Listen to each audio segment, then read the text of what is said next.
Something sinister was at my doorstep. At 32, after years of living in the city, I finally decided to return to my hometown in the countryside.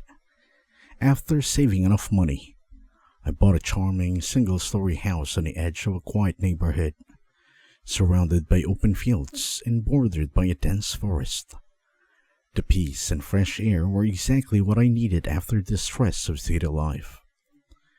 After arriving, I spent my first day unpacking boxes and arranging furniture. The house was new and cozy, with large windows that let in plenty of natural light. It was fully equipped with everything I needed, and I was mostly happy with it, except for one thing: the isolation.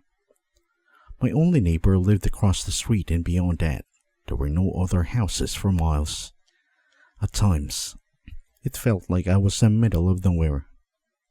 By late afternoon, I had unpacked most of my things and decided to head into town for groceries.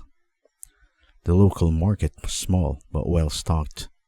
The cashier asked if I was new in town, and I mentioned I had just moved in. She smiled, but when I told her where I lived, her expression turned odd, as if something about the location unsettled her. "That's right, by the old forest, isn't it?" she asked. I nodded, a bit puzzled by her reaction. "Just be careful out there, it gets pretty quiet at night," she added with a polite but uneasy smile.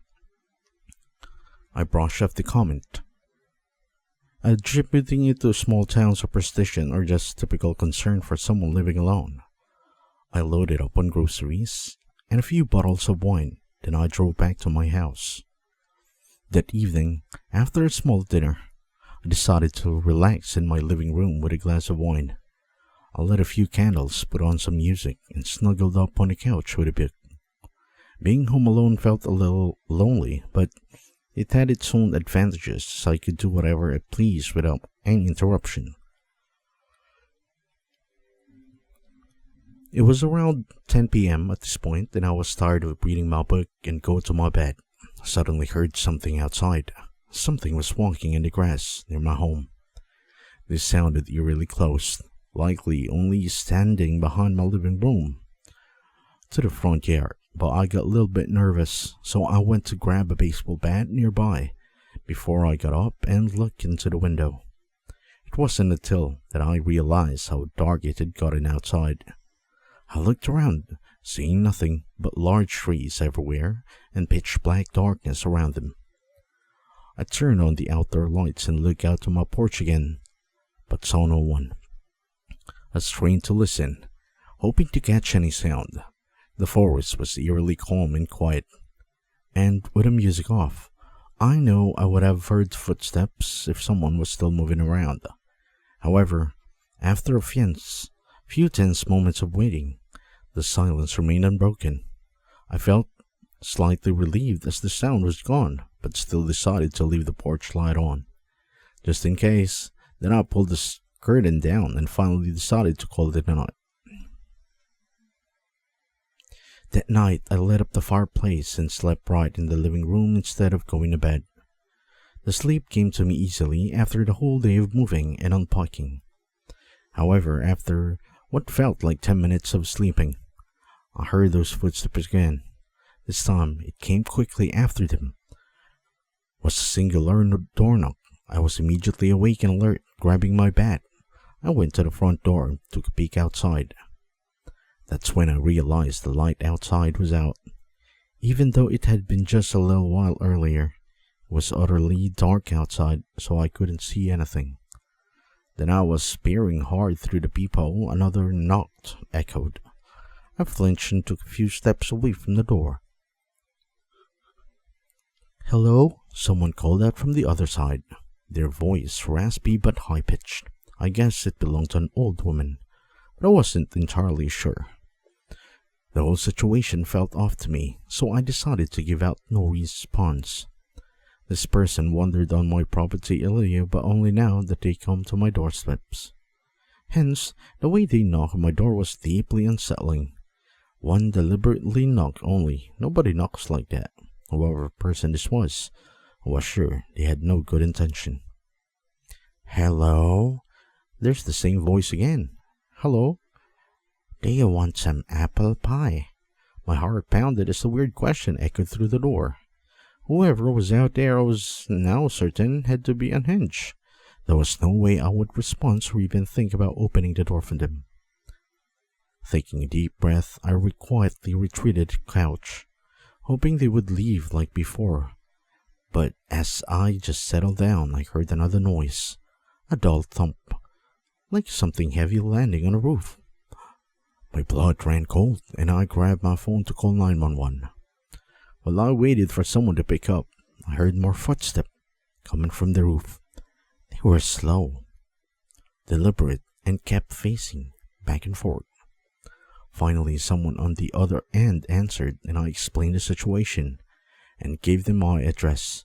The dispatcher reassured me that officers were on the way, but it would take time for them to get to my remote location.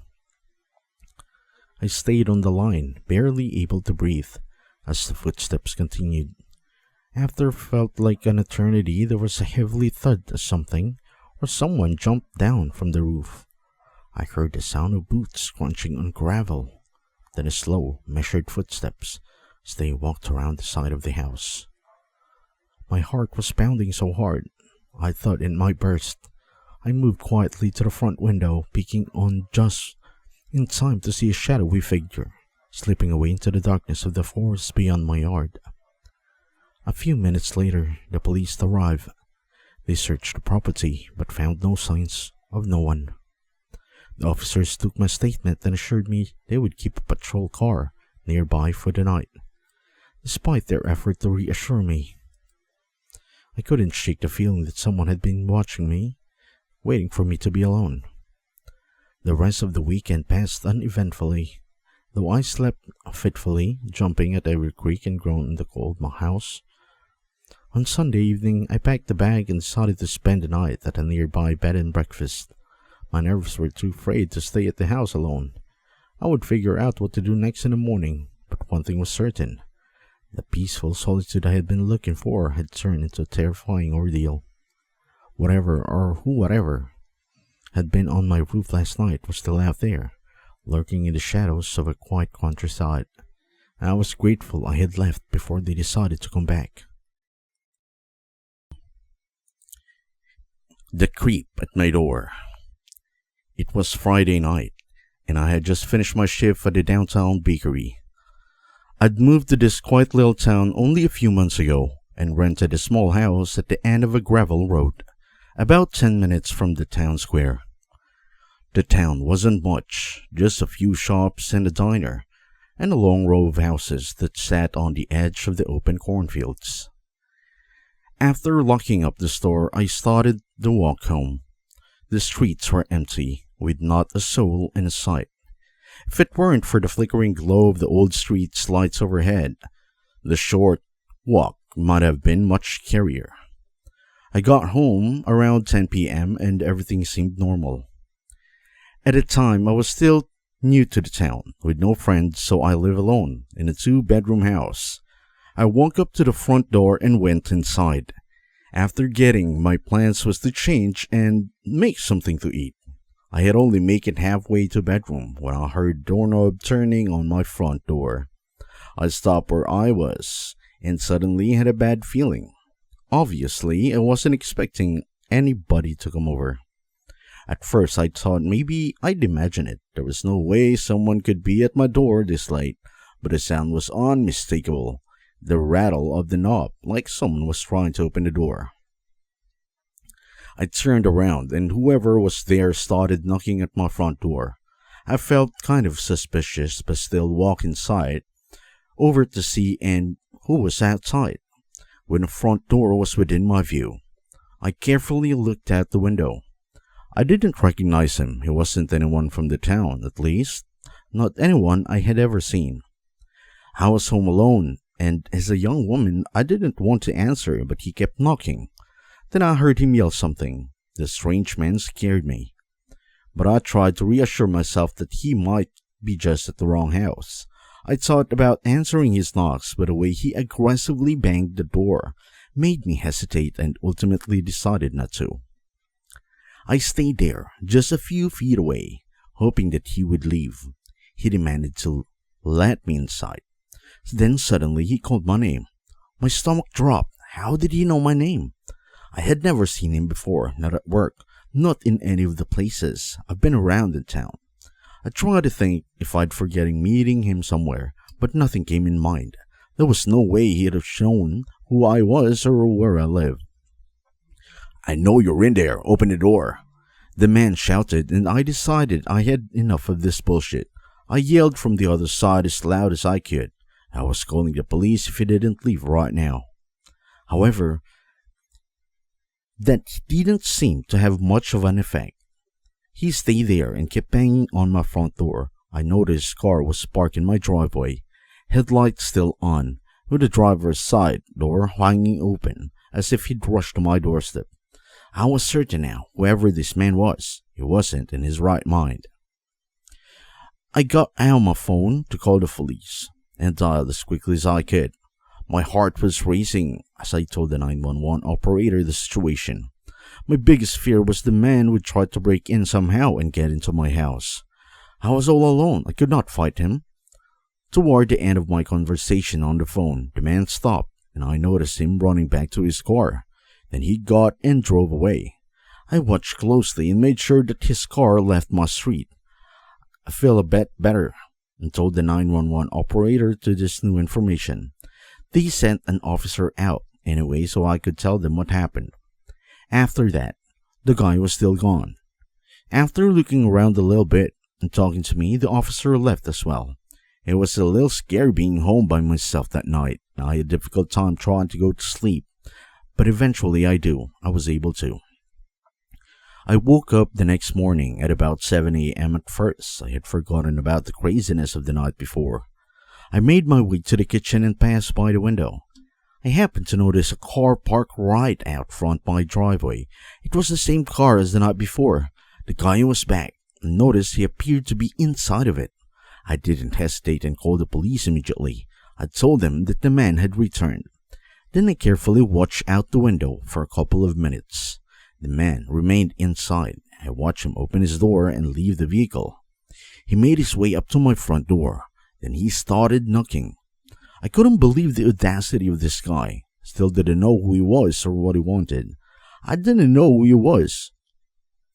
He stayed at my door, knocking every often. I went back to the house. After a few minutes, the police got here. When they did, the man tried running away. He wasn't able to make it that far, though, as was caused by the police. When he was questioned, he didn't even reveal how he knew my name, or what his reasoning was. All he would say that he just wanted to talk to me. He claimed that we were old friends, which was not true at all. I'm just glad that I noticed him that morning. I think he followed me from work that night before, and I simply hadn't realized it when I walked in my front door. The scariest part that still haunts me is that the thought that he might have been stalking me for a while before finally showing up my door. The unsettling experience has made me more cautious in public, as you never know when or where you might become someone's target. Terror at my new home. Last year, my wife and I moved into our new house in Louisiana. Before sealing a deal, a neighbor nearby warned me about all the strange things that happen here. She genuinely believes that the house is cursed and anyone who lives there will suffer a terrible misfortune, as its former owners. At first, I didn't think much of them. They were just about rumors. It was just an old house, barely outside the city. And as a boy who grew up in the middle of nowhere in Wyoming, I didn't think this place could be that bad. Besides, my wife was usually home with me on weeknights and the whole weekend. However, the story I'm about to tell you took place on a rare occasion that my wife wasn't at home with me. She was out drinking with a friend from high school who happened to live in the same town as us. So, that's how I ended up being home alone. The house felt too quiet and large, and since I had never spent a night alone, I naturally felt a bit uneasy. But I'm not type scare easily. After locking all the doors and double checking all the windows that were closed, I pushed the uncomfortable feeling aside and settled in to watch my favorite show. About 15 minutes into what seemed like a normal night, I noticed a suspicious man across the street. When my husband and I moved in, we installed two street lamps in our front yard to make sure the whole area was properly lit up. That's why, when I sat in my living room to looking out, I had a clear view of everything outside, including the man walking up our driveway and looking in. The first time I ignored him, thinking he was just a curious local checking out our new neighbors. The second time he passed by, I felt a bit more anxious, but still chose not to do anything about it. But when I saw him walk by the third time, staring directly at me and my home, I knew something was off. Having lived in rural areas my whole life, I knew that most people around here were sweet older couples or middle-aged families. However, I also knew that every once in a while, you could run up into a real weirdo. The countryside was always a good place to live a low life, and unfortunately, it's a place for some less savory individuals like sex offenders, drug addicts, or even serial killers, who came here to hide, staying off the radar of both the police and the people in general. My husband and I were well aware of that, so we armed ourselves with a hunting rifle, and of course, we both know how to use it. After loading the rifle and placing it within reach, I went back to watching my show while keeping an eye on the man outside. If he acted up, I could call my husband to come home, and in the worst case scenario, I might have used the gun to actually shoot someone. After a while, I stood up from the couch and walked to the window to check my surroundings. I pulled the curtain back just a crack and peeked out. I saw nothing at first, just a green lawn stretching out to the road. But then, my eyes caught movement. There he was, standing near the old shed at the edge of my property. The guy had to be up something. I could feel it deep in my gut. I dropped the curtain, grabbed my phone, and dialed my husband right away, but it went straight to voicemail.